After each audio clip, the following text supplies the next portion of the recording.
नमस्कार मंडळी, मकर संक्रांत जवळ आलेली आहे। दरवर्षी आपण कडक किंवा खुसखुशीत वड्या तर बनवतोच, पण आज मी तुम्हाला दाखवणार आहे लहानांपासून थोरांपर्यंत सगळे आवडीने खातील अशी अगदी तोंडात टाकताच विरघळणारी मऊसूत तिळाची वडी। चला तर मग लगेचच रेसिपीला सुरुवात करूया।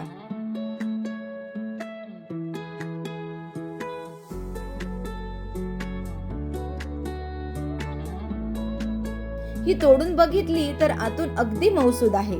ज्यांना कडक वडी चावत नाही अशी घरातील लहान मुलं आणि आजी आजोबा सुद्धा ही वडी अगदी आवडीने खाऊ शकतील। तर मंडळी, कशी वाटली तुम्हाला ही मऊसूद तिळाच्या वडीची सोपी रेसिपी? ही रेसिपी नक्की करून पहा।